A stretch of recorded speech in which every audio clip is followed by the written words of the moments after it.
Guys आप लोगों ने अगर कभी सैमसंग का फ्लैगशिप फ़ोन यूज़ किया, जिस तरह S22 अल्ट्रा की एग्जांपल ले लेते हैं, जो कि लेटेस्ट फ्लैगशिप है, उसके अंदर किसी किस्म का कोई वो नहीं हो सकता, एक्सक्यूज़ नहीं हो सकता। लेकिन आप लोगों को पता है उसके अंदर 5000 मिली एम्प आवर्स की बैटरी है, जो कि बहुत बड़ी बैटरी होती है। एज़ कम्पेयर टू आप देख लें कि मेरे पास iPhone 13 प्रो है, जिसकी बैटरी 3100 मिली एम्प आवर्स के करीब है। ठीक है, 3000 से 3100 के दरमियान आप समझ लें। तो कहाँ 3000, कहाँ 5000, ठीक है, कितना फ़र्क है इनके अंदर। और आप ये देख लें कि मैंने खुद एक्सपीरियंस किया है, जो S22 अल्ट्रा और जो 13 प्रो है, इन दोनों की बैटरी सेम चलती है। तो इतना फ़र्क क्यों आ रहा है? अब इसकी काफ़ी सारी रीज़न्स हैं, ठीक है, कि फ़र्क इतना क्यों आ रहा है। लेकिन मैं सारी रीज़न्स बता के आप लोगों को कन्फ्यूज़ नहीं करूँगा। लेकिन उनमें से अगर आप देखें ना, बैटरी सबसे ज़्यादा क्या चीज़ कंज्यूम करती है, तो वो होता है आपका डिस्प्ले।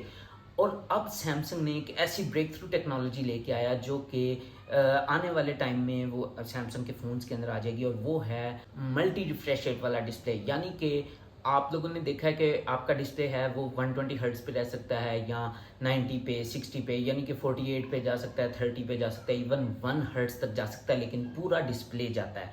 यानी कि अगर आपने कोई चीज़ है जो स्क्रीन के ऊपर मूव कर रही है 120 हर्ट्ज़ के ऊपर, तो आपका पूरा डिस्प्ले जो है वो 120 हर्ट्ज़ पे मूव करेगा। जिसकी रिफ्रेश रेट होगा उसका रिफ्रेश करेगा, तो जिसकी वजह से बैटरी कंजम्पशन ज़्यादा हो जाएगी। लेकिन अब सैमसंग ने ऐसी टेक्नोलॉजी डेवलप कर ली है, जो कि अगर जो चीज़ मूव कर रही होगी, जहाँ पे 120 हर्ट्ज़ की ज़रूरत होगी, सिर्फ वही पार्ट स्क्रीन का जो है वो हाई रिफ्रेश पे जाएगा। बाकी क्योंकि या कम स्पीड में मूव कर रहा है, तो उस लिहाज से उसका रिफ्रेश रेट चेंज होगा, या अगर बिल्कुल ही मूव नहीं कर रहा तो उस लिहाज से होगा 1 हर्ट्ज़ पे चला जाएगा। फ़र्ज़ कर लें कि एक जो है वो हिस्सा, स्क्रीन के 3 हिस्से आप कर लें, एक 1 हर्ट्ज़ पे, एक 30 पे, एक जो है ना वो 120 पे।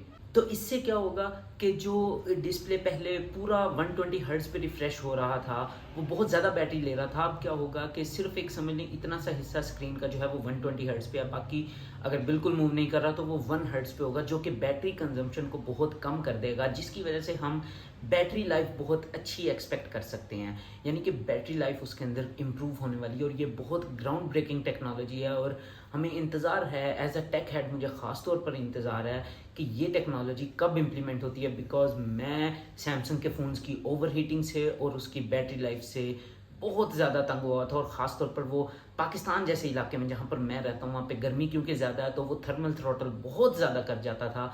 तो अगर आपका डिस्प्ले कम एनर्जी कंज्यूम कर रहा है, तो इन सब चीज़ों से हम बच सकते हैं और बैटरी लाइफ भी अच्छी एक्सपेक्ट कर सकते हैं। तो ये न्यूज़ और ये वीडियो आप लोगों को कैसी लगी, मुझे कमेंट सेक्शन में ज़रूर लिख के बताइएगा। ठीक है गाइस, आज के लिए इतने था, मिलते हैं नेक्स्ट वीडियो में, तब तक के लिए पीस आउट।